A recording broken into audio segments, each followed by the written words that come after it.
Before there were viral videos and trending hashtags, the completion of the Transcontinental Railroad in 1869 was one of the first mass media events in U.S. history. But behind the glitzy headlines of that historic day, there's a darker story to be told. Before 1869, coast-to-coast travel in America was crazy expensive. It took months, and the journey was fraught with danger, whichever way you went. President Lincoln knew that if the United States was to fulfill its true potential, something needed to be done. So in 1862, he signed the Railroad Pacific Act to connect the east of the U.S. to the west. The Union Pacific Railroad Company began laying tracks in Omaha. The Central Pacific Railroad Company began in Sacramento, and they set out to meet each other in the middle. Up to $48,000 for every mile of track laid was up for grabs. So it was essentially set up as a race. More track, more money. But building the railroad was incredibly dangerous. Workers faced treacherous terrain and brutal working conditions, harsh winters and blistering hot summers. There were frequent clashes with Native American tribes, angered that the track cut through their ancestral lands, destroying forests and decimating the buffalo population. Unable to retain workers, the Central Pacific Railroad hired more than 15,000 Chinese immigrants to finish the job. They worked 12-hour days for low pay, and many crews were tragically lost to avalanches and mishaps with explosives. Despite all this, on May 10, 1869, the presidents of the two railroad companies met in Utah and drove a ceremonial golden spike into the rail line to connect their tracks. The Transcontinental Railroad was hailed as an engineering marvel and ushered in a new age of affordable travel, Western expansion, and economic growth.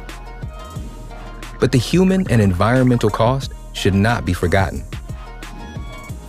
Why do technological advancements bring both positive and negative change?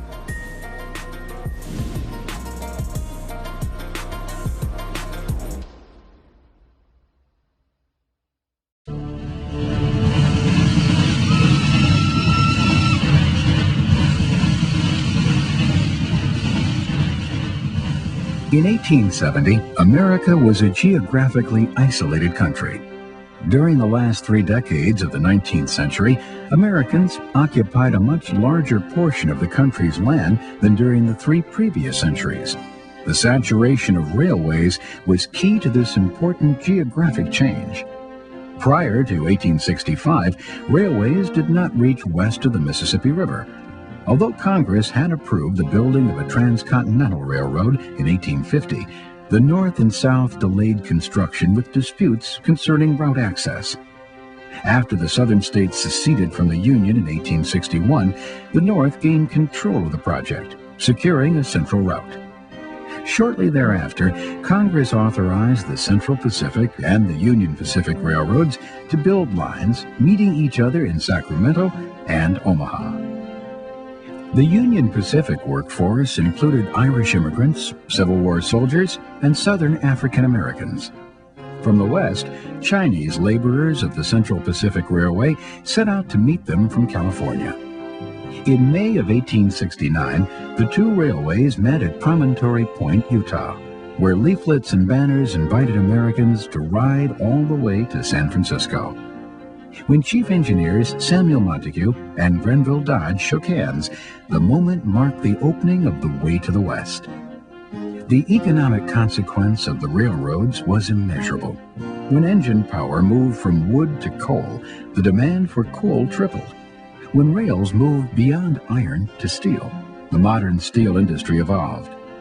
Many other industries emerged as well.